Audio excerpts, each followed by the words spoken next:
Santo, vinde Espírito Santo, enchei os corações dos vossos fiéis e acendei neles o fogo do vosso amor. Enviai o vosso Espírito e tudo será criado, e renovareis a face da terra. Oremos, ó Deus, que instruíste os corações dos vossos fiéis com a luz do Espírito Santo.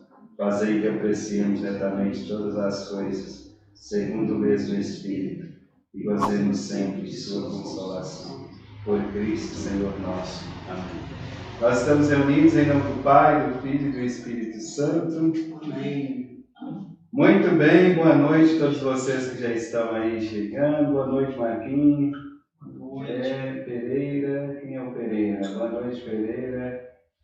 Hoje nós estamos começando um pouco atrasados, né? Porque houve imprevisto, eu estou sem carro, aí o Jean estava numa reunião, e aí eu esperei para ele passar lá em casa para a gente vir junto. Quinta-feira passada nós não tivemos por causa de um outro contratempo, ele estava na zona rural, né? O compromisso que eu tinha lá no horário foi adiado, né? O povo não sabia, de última hora tivemos que fazer uma adaptação nos horários, não foi possível chegar. Mas estamos aqui hoje para trazer para vocês os 7 pecados capitais, né? Até aí na liturgia, a liturgia está apresentando as virtudes teologais, interessante, né? Ontem foi a caridade, hoje a fé, e aqui estamos nós, o Tico. Bem-vindo, Tico. Importante chegar, sempre chegamos. Então, hoje vamos falar dos pecados capitais. Os pecados capitais, num primeiro momento, foi uma lista de 8, depois diminuiu, né? Diminuiu não, né? Foi unificado, né? Dois tipos de pecado foi unificado, tornando um só, né? Então, os pecados capitais, eles precedem o cristianismo. Na Sagrada Escritura vai falar muito dele, embora a Sagrada Escritura ela não fala explicitamente de pecados capitais. Não usa esse termo, pecado capital, mas tem fundamentos para todos eles na Sagrada Escritura, inclusive na sabedoria de Israel. Mais ou menos 400 anos antes de Cristo, a sabedoria de Israel falou muito sobre os pecados capitais, sobretudo o livro dos Provérbios fala muito dos pecados capitais, né? Então, os pecados capitais um elenco de pecados, né? Capitais porque são aqueles pecados que dão abertura para outros pecados, né? Ou seja, cabeças são aqueles pecados, cabeças. Então, desde lá dos tempos, né, antes do cristianismo já se falava indiretamente desses pecados, e o cristianismo tomou esses pecados, selecionando eles exatamente para que o ser humano, tendo conhecimento deles, tivesse também, trabalhasse em controle, em domínio desses pecados, para viver uma comunhão mais plena com Deus. Então esses são um pouquinho da história aqui, né? Eles, como eu já disse, não são mencionados na Bíblia, mas tal como ele é. Eles não vai encontrar na Bíblia a palavra pecado capital, mas eles têm fundamentos todos lá. Então nós tivemos o primeiro a trabalhar sistematicamente os pecados capitais foi o monge Evagrio, né, do Ponto, um monge grego. Ele nasceu em 345, morreu em 399. Ele fez inicialmente uma lista dos 7 contendo 8 pecados, né? Só que ali no meio, por exemplo, a soberba e vaidade eram 2 pecados separados. Depois, mais tarde, eles vão ser unificados. Vaidade e soberba é uma coisa só, né? O soberbo é vaidoso, o vaidoso é soberbo. Então, segundo a lista de Evagrio, gula, luxúria, avareza, ira, soberba, vaidade, preguiça e inveja. Então está dando aí os 8 pecados capitais, né? Depois Bem mais tarde, lá no século VI, o São Gregório Magno, ele fez essa reformulação na lei e se juntou à vaidade com orgulho e acrescentou melancolia. Melancolia era um pecado, era um dos pecados capitais. Depois, no século XVII, São Tomás de Aquino retirou a melancolia, por achar que era um pecado muito vago, e aí reformou a lista, né? A lista atual. Ele só tirou a melancolia e acrescentou ali deixa eu me ver aqui, se eu me lembro, eu acabei não anotando, né? São Tomás de Aquino, ele substituiu a melancolia por preguiça. A preguiça também é conhecida no latim como assídia, né? A preguiça. Então foi isso que São Tomás fez, ele retirou a melancolia e acrescentou a preguiça no lugar, né? Então, em 1589, um padre jesuíta chamado Peter Bisper, ele era um demonólogo, né? Ele estudava a questão do demônio e ele fez uma associação dos pecados capitais com os demônios. Cada pecado capital tem um demônio próprio, né? Um demônio que é dono especificamente daquele pecado. Então, para a luxúria, o demônio é o Asmodeu. Ele aparece, né, na história de Sara e Tobias. Para a gula é o Beuzebu.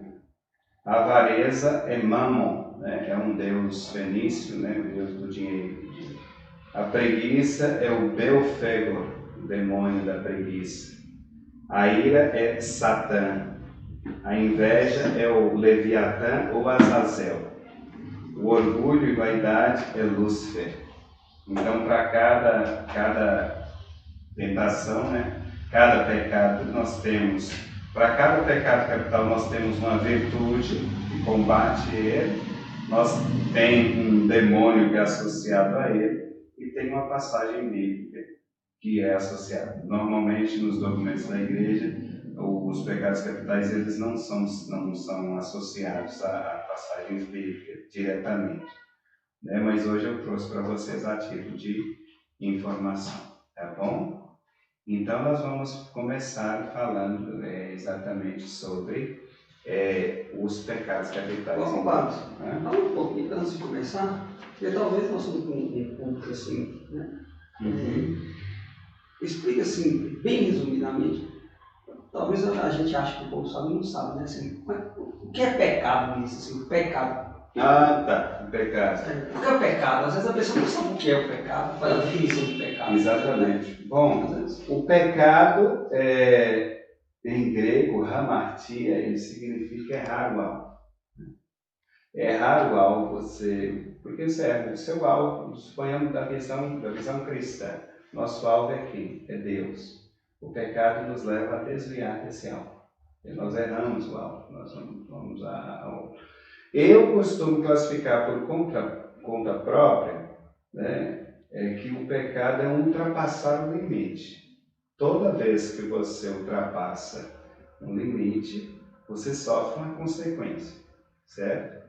E aí, eu até uso sempre lá na física, nós temos a Isaac Newton, que foi um cientista físico muito famoso, e lá na física nós temos lá a chamada terceira lei de Newton, né? Quem estudou física ainda lembra um pouquinho, os professores de física. Nós temos a terceira lei de Newton, que é toda ação tem uma reação, certo? Então, o princípio dessa terceira lei de Newton, toda ação tem uma reação.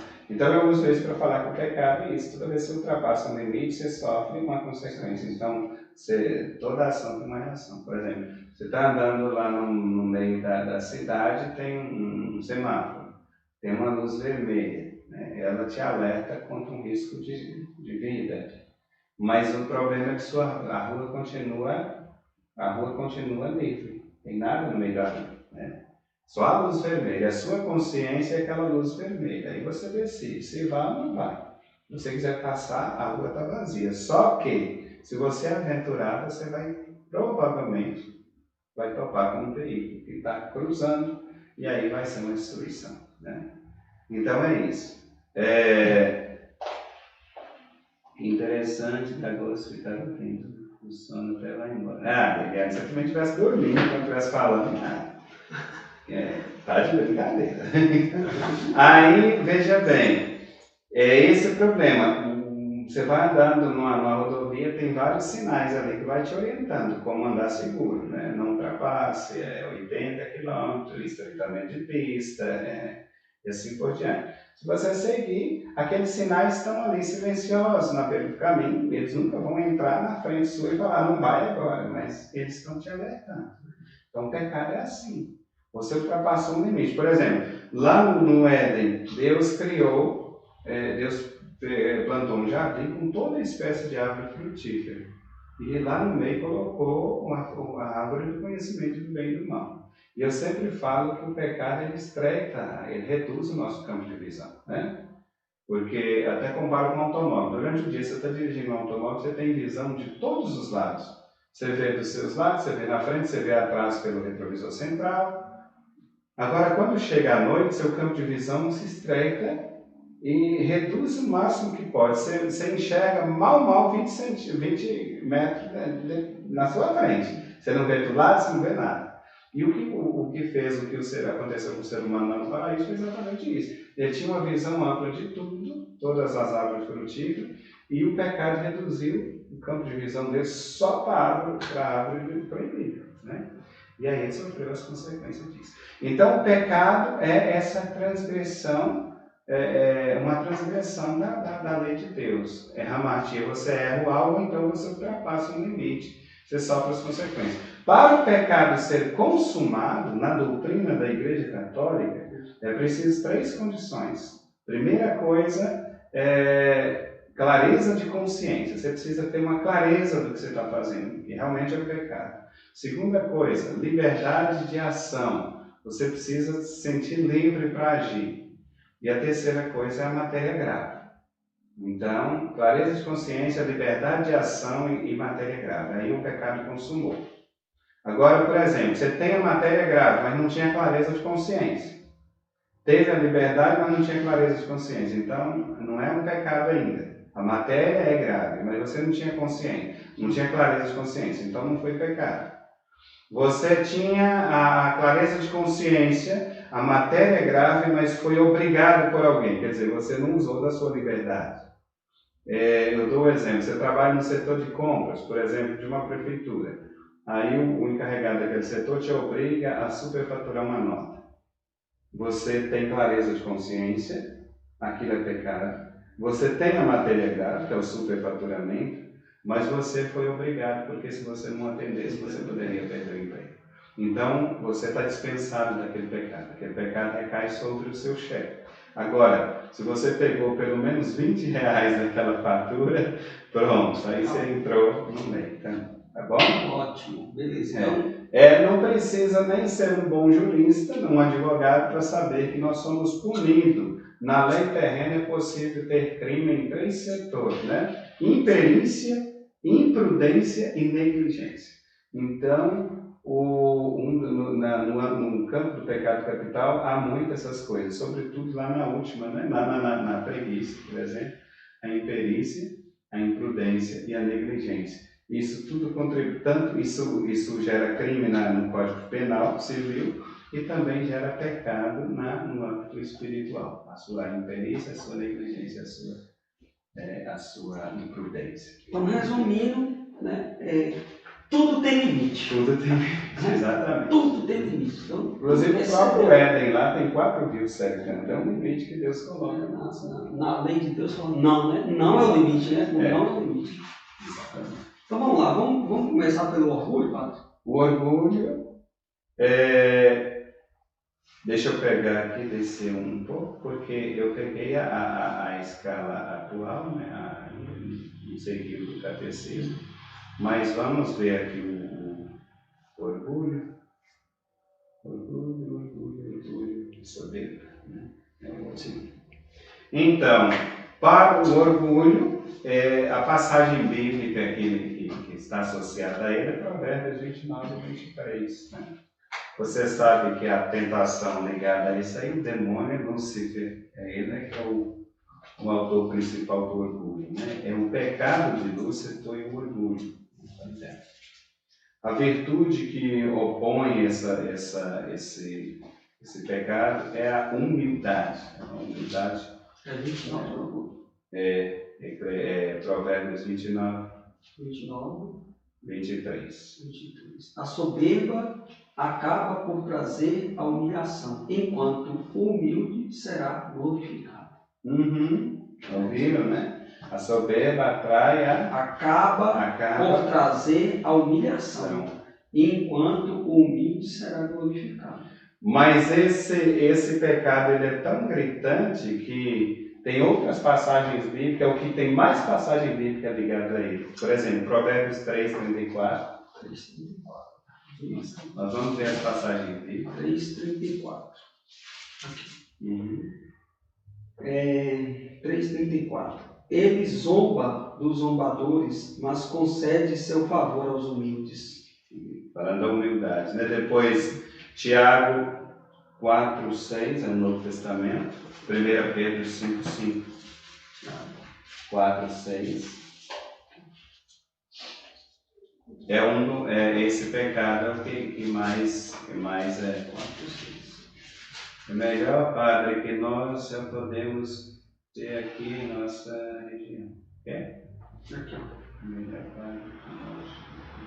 Mas ele, Tiago 4:6, mas ele nos dá uma graça maior. Por isso, a Escritura diz: Deus resiste aos soberbos, mas concede a graça aos humildes. Deus resiste aos soberbos, mas concede a graça aos humildes.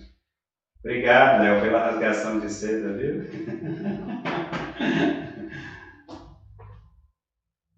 Ô, Lu, não vai ficar com inveja não, viu? 1 Pedro 5:5 fala também, né, do pecado, do orgulho. 1 Pedro 5:5 aqui. Igualmente vós, os jovens, sede submissos aos anciões, revestivos todos de humildade no relacionamento mútuo, pois Deus resiste aos soberbos, mas concede sua graça aos humildes. Já viu?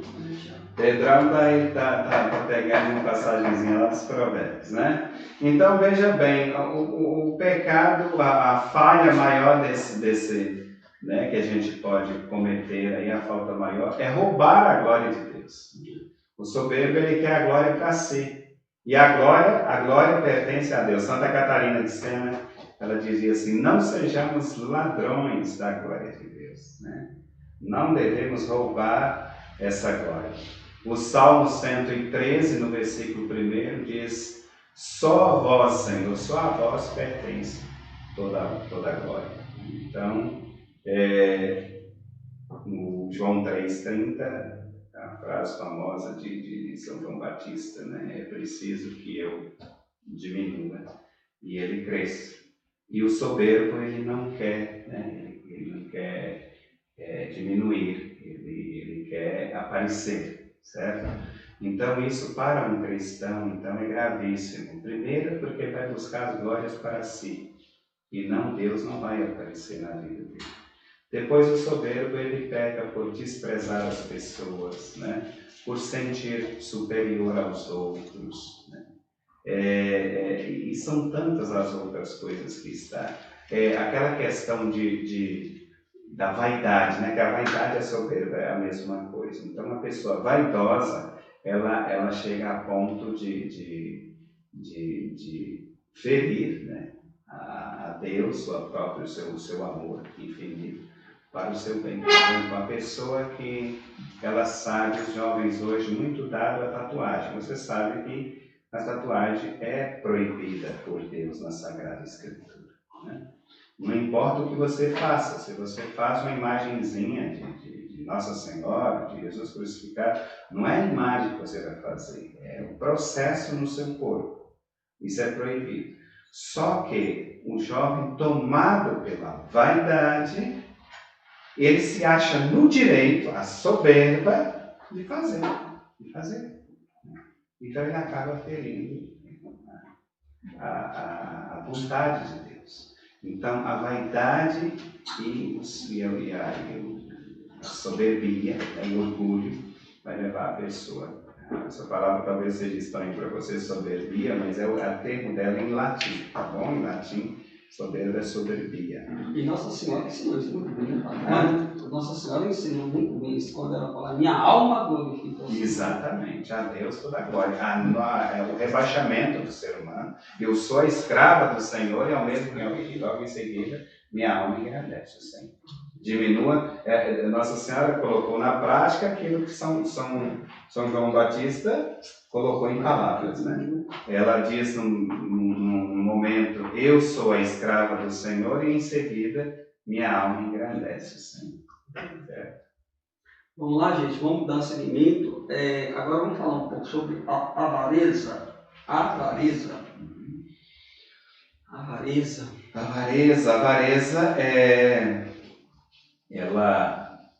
é o apego excessivo às coisas, os bens materiais, né? Então, o pecado, a passagem bíblica relacionada à avareza é a 1 Timóteo 6,10. O demônio ligado a esse pecado é o Mammon, é o Deus fenício, ou seja, Deus entre aspas, né? O demônio, 1 Timóteo 6,10. É o Deus do dinheiro, tá bom? Então a pessoa é excessivamente apegada. Na verdade, a raiz de todos os males é o amor ao dinheiro, por se terem entregue a ele. Alguns se desviaram da fé e se afligem com inúmeros sofrimentos. E vale até a pena repetir. Na verdade, a raiz de todos os males é o amor ao dinheiro. Por se terem entregue a ele, alguns se desviaram da fé e se afligem com inúmeros sofrimentos. Está vendo? A raiz, mas é exatamente isso, né? Por que o mundo hoje está como está? Exatamente por causa do dinheiro. Lu, você que é comerciante, cuidado, viu? Seu coração não se apaixone por Mamon, o Deus do dinheiro. Então, gente, olha só, a avareza, aquele apego excessivo, e a pessoa usa de meios lícitos ou ilícitos para conseguir o que ela quer. Se você quer ter um exemplo de avareza, de ganância, você olha para a política brasileira. São poucos os que salvam, tá bom? Pouquíssimos os que se salvam. É como dizia lá o grande pregador Padre Antônio Vieira, na política brasileira, o verbo roubar se conjuga em todos os tempos. Né? Eu roubo, ele rouba, nós roubamos. Vós roubais, eles roubam. Então, assim, a ganância, porque já ganha salários exorbitantes e tem auxílio para tudo quanto, né? Só não tem auxílio para a morte, né? Desculpa a expressão, mas tem auxílio para tudo, até para ir ao banheiro tem auxílio. E mesmo assim eles ainda desviam dinheiro, lavam dinheiro, desviam dinheiro, né? Roubam e faz tudo. Então, é o problema, né? E como assim, igual eles, você, mesmo sendo supostamente cristãos, quando o assunto é dinheiro, eles esquecem que tem um juiz acima deles que vai julgar. Isso no comércio, isso em tudo, né? Se for para tirar do salário deles, uma coisa horrorosa. É terrível, terrível mesmo. Então, o dinheiro é essa perversão do ser humano. Não é claro que o dinheiro, aqui a gente precisa lembrar que ele é necessário, né? Você trabalha, você precisa do seu salário, você precisa adquirir suas coisas. Você me entende? É claro, quando a igreja fala isso, ela está falando do apego excessivo. Nós estamos falando aqui de uma avareza, de uma ganância que não consegue se controlar. Tá bom?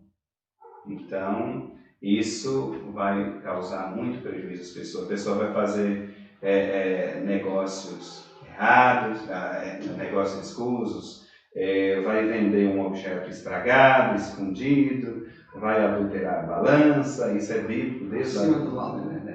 Então, essa ganância aí, ela leva a diversas situações de pecado, tá bom? Ótimo. Vamos lá, vou lá para frente. E a generosidade é a virtude oposta a esse pecado, né? A pessoa generosa é oposta à pessoa gananciosa. Há mais alegria em dar do que receber. Exatamente. E Jesus também cita isso, mas para não poder servir, né?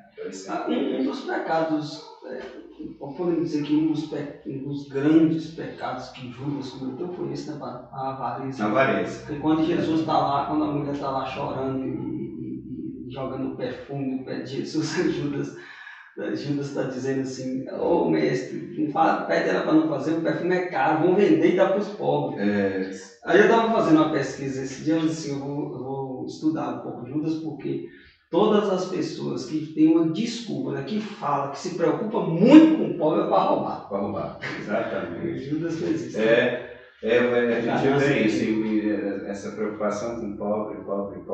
Pobre sempre teremos, Jesus fala assim: pobre sempre teremos. Aí usa o pobre quando é roubar. Não, nós temos que ajudar o pobre, nós temos que ajudar o pobre, nós temos que ajudar o pobre. E o dinheiro só entrando para ele. Exatamente. O que Judas na verdade, a gente fala, né? O Evangelho tem uma preferência especial pelo pobre, só que é todo tipo de pobreza, né? E hoje a gente vê alguns grupos que selecionam o pobre, que eu sempre falo nas homilias, a pobreza sociológica. O pobre sociológico é aquele pobre realmente que não tem serviço, não tem emprego, não tem casa, é um pobre sociológico. Esse é um dos grupos que encaixa dentro de uma pobreza geral, que é o pobre teológico. Pobre teológico. Todos nós somos pobres diante de Deus porque carecemos da sua graça, da sua misericórdia e, sobretudo, do perdão de Deus, né?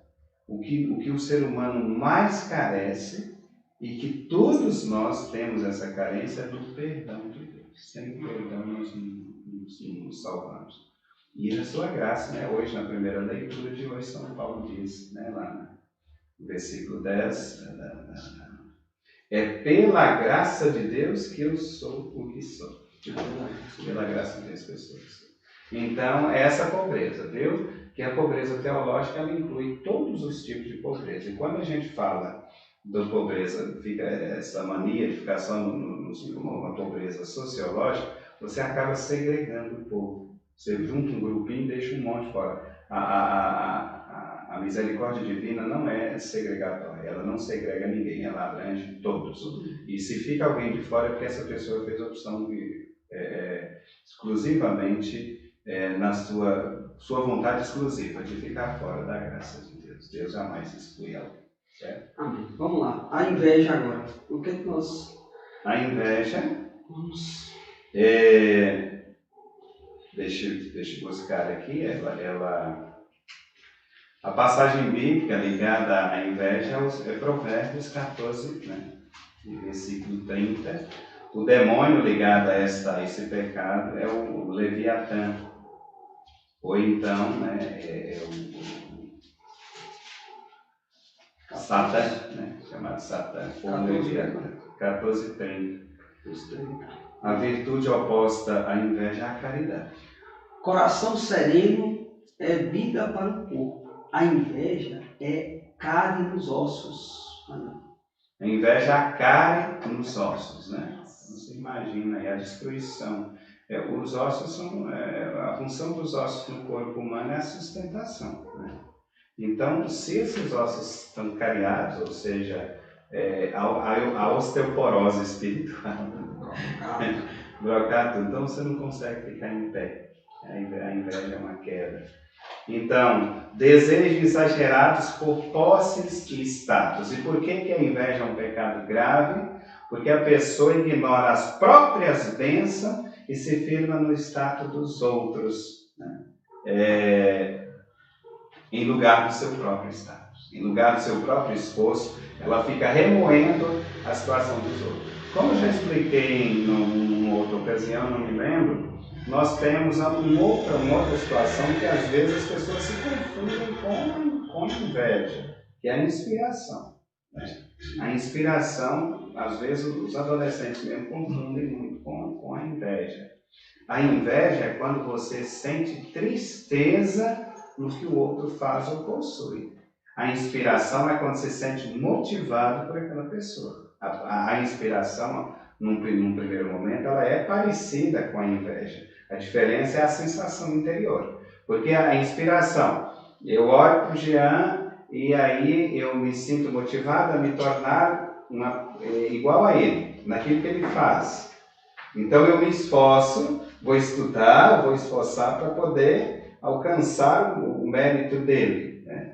Por exemplo, ele está fazendo uma palestra, está fazendo uma pregação, fico encantado. Aí eu falo, vixe, eu quero pregar igual o Jean. Então eu entro a cara nos livros, na Sagrada Escritura, vou estudar, vou pesquisar, vou esforçar e aí vou chegar. Então ele se torna para mim uma fonte de inspiração. Então eu não sinto tristeza de ver ele pregar assim, eu não sinto uma certa raiva de ver ele pregar, pelo contrário, eu me sinto motivado a me tornar. Então isso aí é bom, esse sentimento é bom, é uma inspiração.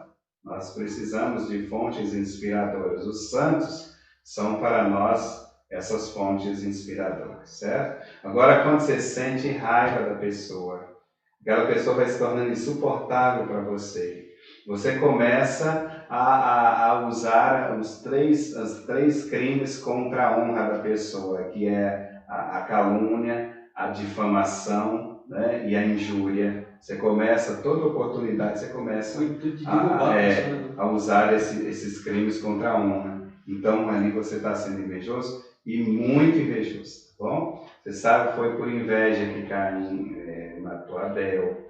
Foi por inveja que entregaram Jesus, né, a Pilatos. Né? O próprio evangelista diz, Pilatos sabia que foi por inveja que eles tinham entregado Jesus a ele. Né? E assim, a inveja continua hoje imperando aí no mundo, né, de forma cada vez mais destrutiva. Né? Uma pessoa invejosa é terrível, porque ela faz de tudo para atrapalhar a vida do outro. Agora, esse sentimento de inveja é muito comum. Se você descobriu aí agora que você é invejoso, invejosa, não fica triste não, mas combata esse, tá bom? Como você vai combater a inveja? Renúncia e ação de graça. Renúncia e ação de graça. Quando você se pega num ato, num momento de inveja, por exemplo, vamos aqui, um bem material. Os rapazes aí, as moças também, né? Mas deixa eu ver. Um bem material. Você tem um carro. Aí o seu vizinho, o seu amigo, comprou um carro mais novo, mais bonito. Não é que o seu está tão velho assim, que se põe a placa vence, o outro vai colocar lá do vidro, não. Ele está assim, mais ou menos meia vida. Só que o outro comprou uma bonita. E você começa a sentir ali, sei lá, uma tristeza, porque o seu não está tão velho, mas o pneu está tão careca que escrever num papel prego e põe e passar em cima de fura. Né? Aí o outro está novo. Você começa a sentir uma tristeza. Então, o que você tem que fazer quando você toma consciência disso? Renuncia esse sentimento negativo, em nome de Jesus, e faz uma ação de graças a Deus. Obrigado, Senhor, pelo meu carrinho que eu tenho, né? Está só até hoje, mas é meu. Ele me deixa na estrada 10 vezes por dia, mas é meu, tá bom? Então você faz essa oração de ação de graça. Agradeça a Deus pelo que você tem, porque quando você sente inveja do outro, você está rejeitando o dom de Deus, que é o seu corpo, que é o seu bem material. E tem pessoas que não vai ter. Por exemplo, você acha que sua casa é velha, sua casa está feia, e outra tem a casa bonita, só que tem uma pessoa que não tem nem casa, ele está morando embaixo da ponte, você está morando na calçada, e você tem uma casa, só não é tão bonita como você gostaria, na sua vaidade, de ter, mas você tem uma casa.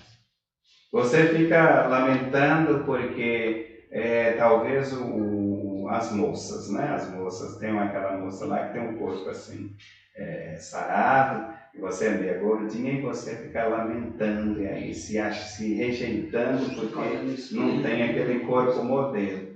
Mas tem pessoas que, coitados, estão em cima da cama travadas, não tem perna, não tem braço, não tem, sei lá. Ou está passando fome, coitado, está mostrando os ossos, igual aquele menino da África. Você está gordinha porque tem uma comidinha, né? Boa em casa. Então, ação de graças, agradeça a Deus pelo que você tem. Né? Não vai seguir padrão estético, não, né? Ou seja, eu mesmo tenho um corpite aqui, mas não sei se é padrão estético, né? Eu sou sarado, né? Em forma de bujão.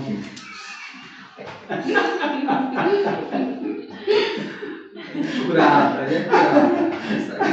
Brincadeira, viu? Mas isso é sério. Não vai, cuidado com seguir o padrão estético social, que você fica bom, né? Eu já contei para vocês, quem me conhece, eu conto isso. Quando eu morava lá no Tocantins, numa tarde, porque se fosse de um mês para outro, eu podia dizer, não, eu emagreci, eu engordei.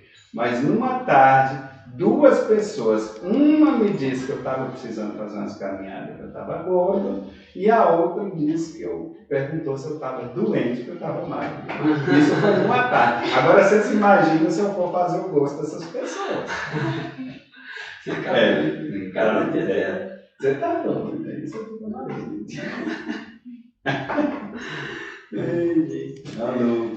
Não, é seco, parece uma vara de tirar mamão, fica aí. Você vai chegar a seu tempo. Entenderam, né? Vamos lá, a ira. A ira. Bom, a ira, a passagem bíblica relacionada à ira é o Salmo 37, né? Versículo 1. O demônio ligado, né, esse pecado aí, é o chamado Azazel, é o demônio do deserto, né? Você encontra lá eu acho que na história de Tobias, se não me falha a memória, tá bom? A virtude oposta à ira é a paciência. E eu não tenho muita paciência com bêbado, não, hoje na igreja. E eu faltei a paciência com o bêbado para evitar. Porque eles fazem questão de beber para poder ir bagunçar na igreja. Aí eu sei que eu convivo com bebê do nascimento, de berço, né? Eu convivo com bebê. Eles bebem para fazer bagunça. O que eles querem falar? Que são, não tem coragem de fazer. Só que depois que alguém foi lá e chamou a atenção dele, ele foi embora. Né? Você vê que essa pessoa sabe, né? Ela sabe. É o Salmo 37, versículo 30. Guarda-te da ira e deixa o furor. Não rivalizes, pois isso levaria ao mal. Guarda-te da ira e deixa o furor. Não rivalizes, pois isso levaria ao mal. Então, a ira, ou cólera, assim conhecida, é uma reação da pessoa, uma reação enérgica, é uma pessoa impetuosa, ela age no ímpeto, certo? Mas tem a ira positiva e a ira negativa. Qual a ira positiva? Começando pela ira negativa. A ira negativa é aquele desejo de fazer mal à pessoa. Né? A pessoa quer humilhar, a pessoa quer ferir. E a ira positiva é quando você detesta uma coisa que é má. Por exemplo, uma mãe, ela tem uma reação colérica contra, por exemplo, um traficante que vai oferecer droga para o seu filho. Né? Isso aqui é uma ira boa, ela pode até ser desagradável com ele, até correr de porta para fora, né? Mas é uma ira defensiva, no sentido assim, detestar a coisa que é má. Né? Você detestar a bebida, você detestar a droga, uma coisa assim. Então essa é uma ira boa. Quando Jesus lá vai e pega aquele chicote lá e corre com os cambistas ali, né? Na verdade, ele não chegou a atacar as pessoas com chicote, ele expulsou os animais ali, porque era lícito os mercadores do templo. Os fariseus deixavam isso lá porque eles ganhavam, só que eles estavam tomando o espaço sagrado. Era lícito vender os animais ali em volta do templo, trocar as moedas, né? Porque as moedas que vinham de fora tinha a imagem do imperador, por exemplo, César. Então essas moedas não podiam entrar no templo, porque eram moedas impuras, eram moedas idolátricas. Então tinha os cambistas ali que trocavam pela moeda do templo. Eu vinha lá de Roma, né? Vinha do Ponto, da Frígia, da Panfilha, aquela cidade lá. E eu vinha com dinheiro de lá. Então esse dinheiro era maldito para os judeus, porque ele trazia a imagem do imperador. Lembra lá do tributo de César? De quem é a imagem que está no dinheiro? É de César, então dá a César o que é de César. Então eu chegava ali, eu queria comprar alguma coisa no templo, então eu trocava minha moeda pela moeda do templo, a moeda sagrada que podia ser oferecida em esmola, em oferta para o templo. Os animais eram para oferecer sacrifício. Só que esse povo estava colocando o povo assim, o comércio acima do povo. Então Jesus vai e pega o chicote, fica bravo ali, mas é para a salvação, digamos assim, é um detestar o mal para promover o ser humano. Então essa ira até então ali, aquela ira de Jesus foi a ira positiva, que nós também podemos ter contra as coisas ruins, né? Na Sagrada Escritura fala algumas vezes que Deus se irou. Essa ira não é uma coisa ruim, né? É uma coisa boa, porque ele estava por aqui com o povo e precisava colocar o povo no caminho. Os profetas também, né? Ele pode considerar aquela cena de Moisés uma ira, né? Que ele bateu na pedra. Não, é as tábuas, no momento que ele joga as tábuas lá dentro no chão, né? O momento que ele toca lá na pedra, ele estava até com medo. Inclusive ele tocou 2 vezes, foi o pecado dele, né? Sim. Porque ele tinha que tocar na rocha uma vez só e tocou 2. Por isso ele não entrou na terra prometida, porque ele não confiou em Deus. E a ira hoje, né, tem acompanhado, né, os tempos modernos, né, as pessoas hoje muito impacientes e qualquer coisa elas brigam, elas humilham, elas desmoralizam as pessoas, então tem que ter um certo cuidado. Uma pergunta boa lá, padre. A ira se caracteriza pela ação ou pode ser um sentimento? A ira ela é um sentimento que extravasa na ação. Se ficar só na ação, só no sentimento. Se ficar só no sentimento, você pode amenizar um pouco a gravidade, né? Mas, de qualquer forma, ela se torna um pecado, porque você está privando o seu irmão, por exemplo, do bem-estar, né? Uma pessoa irada, aquela cara de réu o tempo todo ali. Quer dizer, você não está satisfeito com o que está fazendo, aonde está, né? Aí, às vezes, a mulher mesmo, né? Está lá quietinha lá dentro de casa, mas aí o marido chega, coitado, até animadinho, ó bem, o que é? Dá aquele gritando, dá um berro no pé do ouvido dos meninos, então isso aí é prejudicial. Mas a ira ela é um sentimento, depois extravasa na ação, tá bom? Juliana, Leiliane. Então vamos falando para frente, agora vamos falar um pouco da impureza. Em que é a luxúria. A luxúria, muito bem. A luxúria, nós já falamos aqui uma outra vez, né? Adiantamos, a luxúria ela é o conjunto de todos os pecados praticados no prazer venéreo. Né? É o conjunto dos pecados da carne. Depois eles são classificados, né, como fornicação, adultério, pedofilia e assim por diante, tá bom? Mas ela é o conjunto de todos os pecados. O demônio ligado a esse pecado é o Asmodeu, tá bom? É o Asmodeu. E na Umbanda é pombagira, tá bom? Asmodeu foi o que era? Tobias, né? A pombagira que é ligada à luxúria. A virtude contra esse pecado é a castidade. Tá bom? A passagem bíblica é Efésios 5:3. Tá bom? Então, a luxúria ela é um pecado grave porque é um descontrole, né, para as coisas carnais, sobretudo o ato sexual mesmo. Né? Então, por que está no pecado grave? Porque nosso corpo é um templo do Espírito Santo. E aí a luxúria leva ao uso desse corpo das umas formas mais devassas possíveis. Né? É 5:6?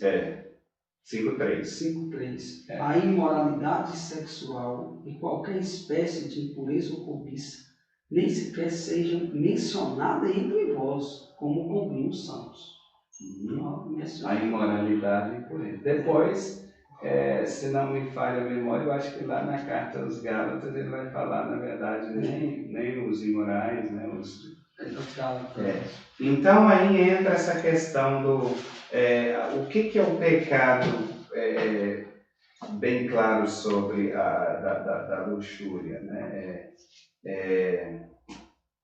A pessoa perder de tal forma o domínio, né, do seu corpo, que ela não consegue mais viver. A gente escuta hoje homens falar, eu não consigo viver sem sexo, né? Até assim, bem que consegue, é só para se promover, né?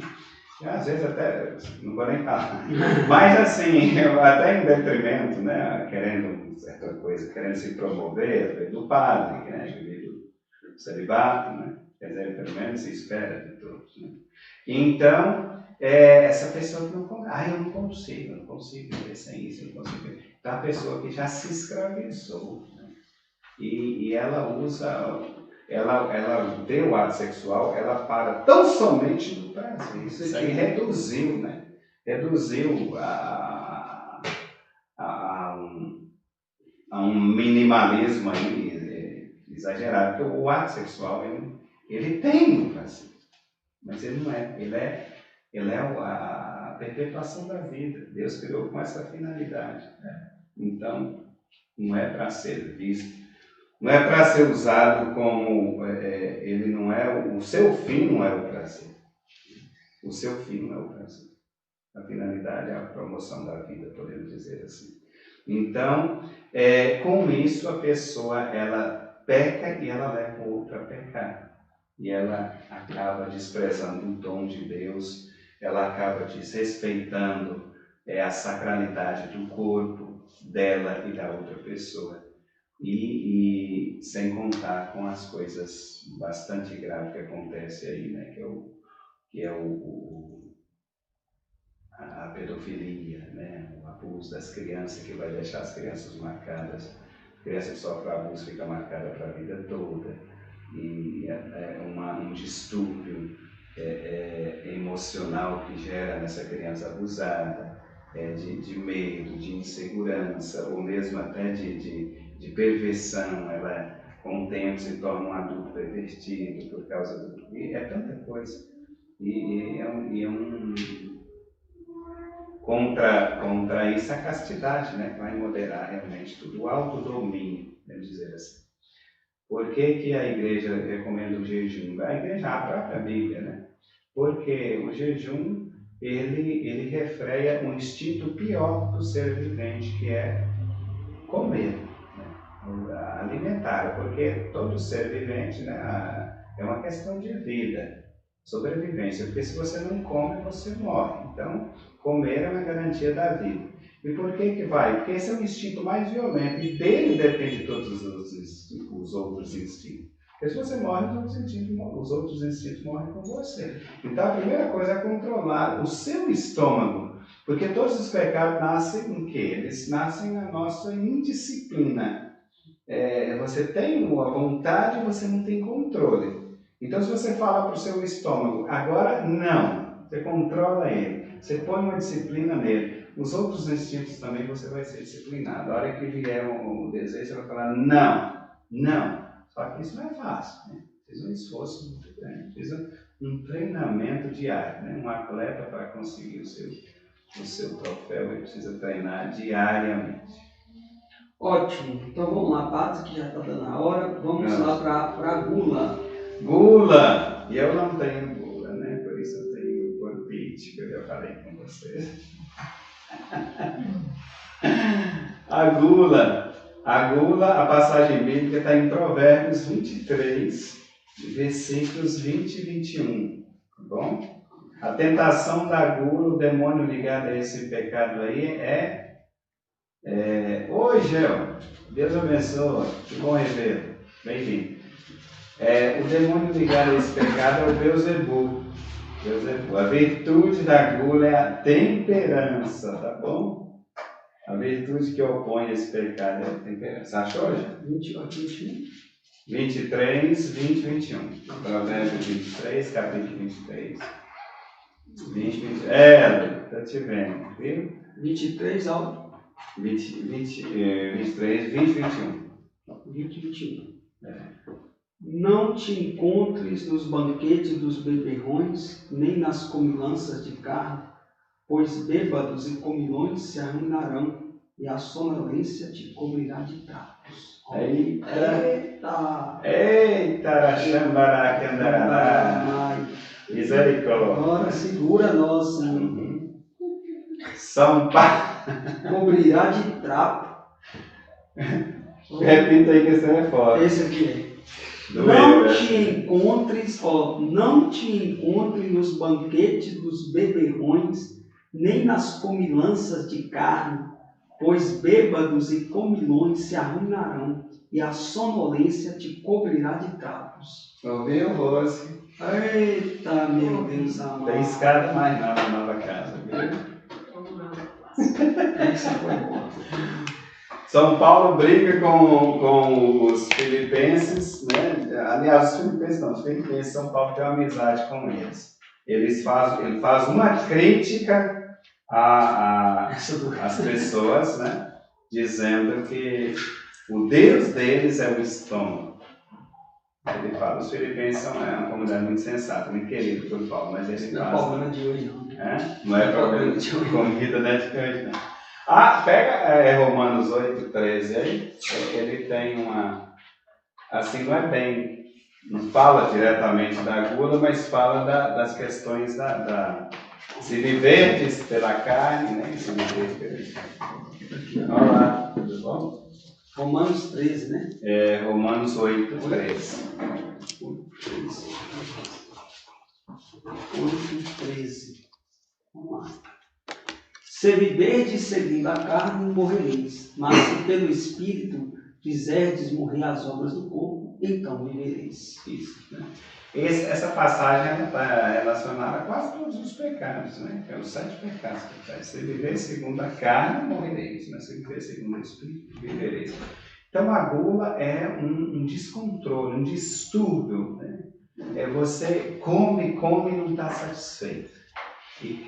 Primeiro é desconfiar da providência de Deus, né? Que Jesus diz lá em Mateus 6, olhai os lírios do campo, né?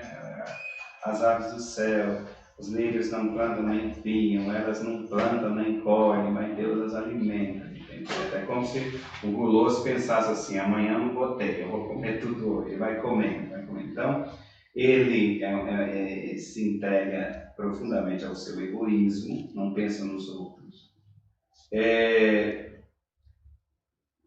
Primeiro, por abusar, né, da providência divina, comer desesperadamente. Depois, não pensar nos outros, né, necessitam também, suponhamos, num grupo de amigos, né, numa comunidade, então numa festa de casamento, então a pessoa chega na frente, ela quer os melhores pedaços, ela quer, sei lá, não pensa nos outros, vai tomar um café, come o pão, um pouco, tudo que tiver na frente. Então, o pecado da gula ele parte exatamente, né, no egoísmo. A pessoa extremamente egoísta, ela não pensa nos outros, ela só pensa em si. E aí vai gerar vários outros pecados, porque lhe falta o autodomínio. Então ela está sujeita a tudo, não é só a questão alimentar, mas a partir dali ela está aberta a todas, ela não consegue se controlar. Então, esse o problema. O que a pessoa tem que fazer realmente, né, para combater o pecado da gula? Primeiro, um esforço muito grande. Um esforço muito grande. Comer o necessário. Pedir contar realmente com a graça de Deus. Não é fácil. Evitar os ambientes. Evitar os ambientes. E também buscar uma ajuda medicinal. Né? Um chazinho, uma coisa. Por quê? Porque a gula A ansiedade está muito contribui ligada bastante, aí né? à ansiedade. Né? Então, claro que a pessoa come sem querer. Mas assim, é uma pressão, então assim, isso ajuda bastante. Talvez você não vai usar um remédio laboratório, né? Mas pelo menos você vai tomar um chazinho calmante, sei lá, para controlar. Né? E pedir a Deus a graça de se contentar com o que tem, né? Buscar exageradamente. Assim. Padre, quando a gula é gerada pela ansiedade, existe a liberdade de consciência.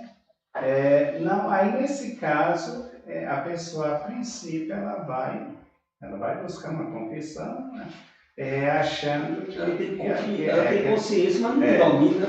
Não tem domínio. Então, nesse caso, ela precisa de uma ajuda profissional, certo? Eu diria que ela não vai pecar pela gula de estar comendo direto, se é que me entende. Mas ela vai, de alguma forma, é um pecado que ela vai se tornando um escravo de si mesma. Igual, por exemplo, uma pessoa viciada em droga. Ela pecou lá no primeiro momento, que ela foi fazer a experiência da droga. Hoje ela viciada, ela não está pecando mais, por quê? Porque ela já não tem mais domínio, ela se tornou uma escrava do vício, certo?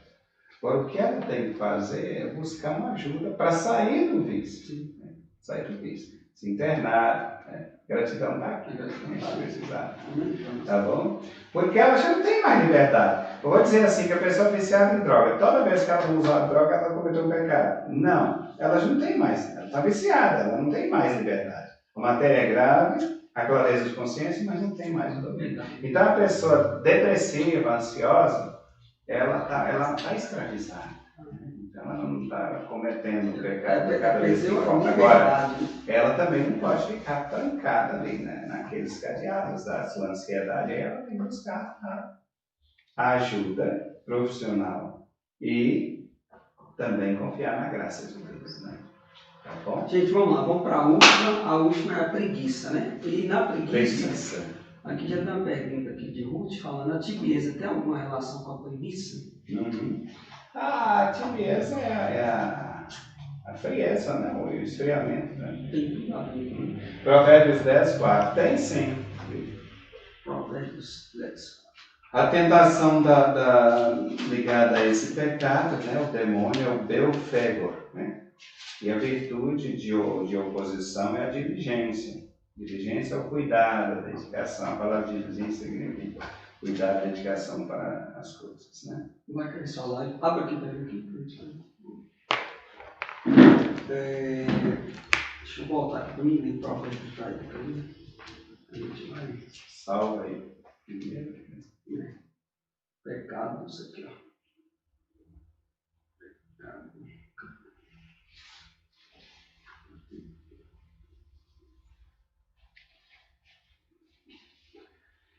Então, na verdade, esses pecados, a verdade é tudo uma desordem, né, pai? É uma desordem.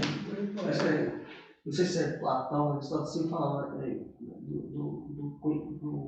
da briga consigo, né? Assim, desse autodomínio, né? Uhum. De se dominar, conhecer a Todos si mesmo. os filósofos trabalhavam isso, o autodomínio, né? Conhecer a ti mesmo. Aliás,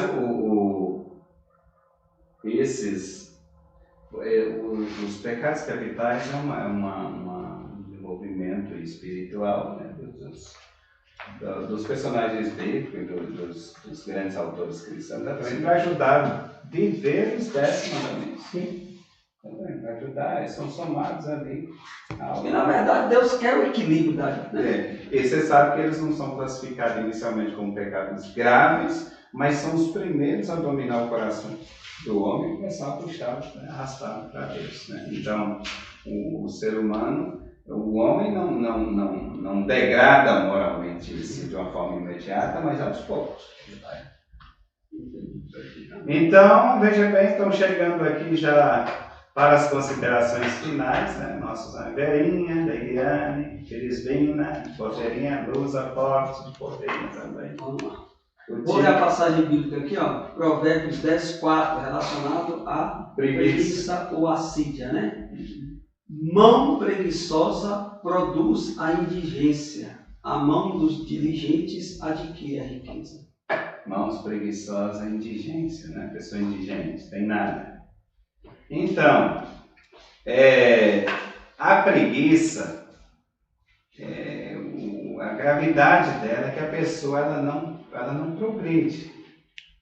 Até porque você sabe que os caminhos da fé são exigentes, precisam de um esforço. A pessoa preguiçosa não vai esforçar. Né? Você já percebe nas coisas mínimas, por exemplo, preguiça de ir à missa no domingo. Daí você já tira a gravidade. É uma geração mais triste, né? Ela rouba o tempo de Deus, né? Os nossos jovens hoje, muitos, né, não querem. Primeiro que já tem essa lei no país que não permite, né, um trabalhozinho para eles. Depois que eles chegam lá na idade, para começar é difícil. Então, daí uma boa parte já quer as coisas muito fáceis. E aí uns já entram para os negócios escusos, né? Ganhar dinheiro mais fácil, rápido. Isso que gera problema para as famílias, separação, aquele marido preguiçoso, a mulher não suporta, conflito com os pais, né? Aquele pai que às vezes acha a carga da casa já fica muito pesada e os filhos não querem ajudar, né? Tem um irmão que é assim, então o sobrinho que é preguiçoso ao extremo. E meu irmão fica brigando direto, né? Porque é daquele assim que se oferecer um saco de arroz, ele pergunta se já está limpo, se está cozido, né? Se não tiver, pode mandar tocar para frente. Mas preguiçoso, ele tem 19 anos no trabalho. E então, esses conflitos. E depois, aquilo que eu falei, que é a lei terrena mesmo, né? Você sabe que um bom advogado, ele vai... um juiz, né, vai julgar baseado em alguns conceitos, por exemplo, de imperícia, imprudência e negligência. São 3 elementos que do Código Penal, e as pessoas vão, em alguns casos, né, advogados vão usar para defender, para acusar, né, o princípio de julgamento. Então, o preguiçoso, a imprudência ou a imperícia, né? Ele troca um pneu de um carro, mas ele está com preguiça, ele não aperta os parafusos, e aí lá no meio da viagem esse pneu solta. Então a imperícia, ou então não olhou direito, vai viajar, não fez uma observação correta do carro, a imprudência, e aí a negligência, né? Um trabalho mecânico, a pessoa com pressa, preguiça mesmo, não fez bem feito, isso vai gerar acidentes que vão ceifar muitas vidas. Então, o preguiçoso, ele está sujeito a esses três condicionamentos graves da justiça, aí, né? A imperícia, a imprudência e a negligência. A comodidade vem antes ou depois da preguiça? A comodidade vem depois da preguiça, né? Porque nós estamos uma geração que é extremamente acomodada. A comodidade é uma consequência da preguiça, né? Quer dizer, eu estou desmotivado a trabalhar, eu não tenho coragem, então me acomodo. Eu fico ali naquela miséria mesmo, aquela coisa. É igual, exemplo disso, o Bolsa Família. Vamos tomar esse exemplo aqui. Você sabe que o Bolsa Família ele foi criado assim, no sentido de ajudar as famílias, complementar a renda familiar. Só que um número muito grande de família vive da bolsa, só daquele pouquinho que recebe. Então, acomoda ali.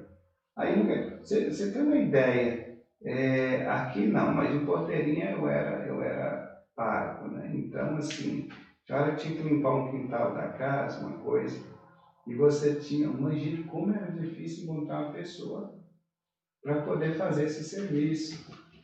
Porque, assim, coisinha pouca, mas as pessoas hoje estão tão acomodadas, uma boa parte, com aquela rendazinha do Bolsa Família, que não quer mais fazer esse serviço nenhum. Né? Então, assim, a comodidade que você falou, junta a preguiça, eu não vou atrapalhar, porque agora tem que ter dinheiro ali que vai chegar. Não é pouca coisa, mas eu não vou fazer nada. Aí vem a comadre, vou ficar quieto, porque né, eu tenho, no final do mês eu tenho lá a minha mixaria e eu não vou. Então, a comodidade é isso. Então, a ajuda veio para um complemento, mas a pessoa passou a viver só dele. O certo era continuar trabalhando, esforçando para ganhar um pouco lá no outro trabalho e somar com aquela ajuda que recebe ali. Mas não, é igual R$600 do coronavírus. Ninguém quer pagar. Não tem nem comprando celular, fazendo churrasco. Ninguém quer que pague. Ninguém quer que para mais, tá bom? É a preguiça, viu? É a preguiça. Como que é aí vem a pressa, né, que é do Papa Bento, ele faz um elenco dos pecados capitais modernos, né? Eu trazei isso aqui, eu acabei esquecendo agora que eu lembrei. Um dos pecados modernos associados a ele, que é a pressa, né? Que a pressa não é só inimiga da perfeição, como ela também é expressão viva da preguiça. Ótimo. Pessoal, Deus abençoe, que bom, né? Participação aí, excelente. Na próxima live, né? Provavelmente pode ser que não seja quinta, né, Pato? Uhum. Sim, eu marquei uma missão com o Jean, uma missão aqui próxima mesmo, mas eu acabei esquecendo o dia que eu falei com ele para marcar. Você já marcou lá, né?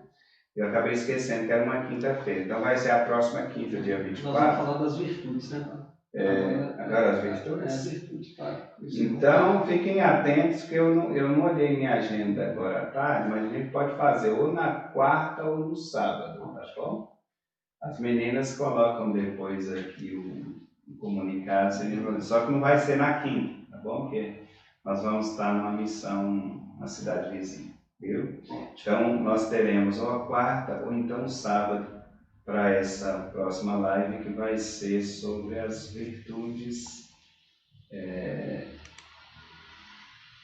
Tem as virtudes teologais, as virtudes cardeais. Tá bom? Pessoal, eu quero agradecer a todos os patrocinadores, o pessoal que está no YouTube e vê que no início da live já está ficando um bannerzinho com os nomes dos patrocinadores. Tem quem apoia também, né? Elcio da Ração, HP, né? Queremos agradecer a Elcio também. E todos aqueles que estão contribuindo para a gente comprar realmente uns equipamentos melhores para dar qualidade para vocês mesmos participarem do país, tá bom? Então, muito obrigado pela sua presença, tá bom? Ô Bruno, você podia você ajudar aqui? Você acha que você precisa acionar a FIP, né? Tá. Ô Bruno, muito bem, Deus abençoe vocês. Então, até a próxima live, e a gente não vai ser na quinta, vai ser na quarta, então no sábado, mas a gente avisa vocês com antecedência, tá bom? O Senhor esteja convosco. Ele está no meio de nós. Pela intercessão de São Roberto Bellarmino, né, celebrado hoje, é doutor da igreja, porém, ele hoje não foi na memória facultativa. Desça sobre vós a bênção de Deus Todo-Poderoso, Pai, Filho e Espírito Santo. Amém. A alegria do Senhor seja vossa força, então todos uma boa noite, bom final de semana, e de paz e que o Senhor nos acompanhe. Graças a Deus.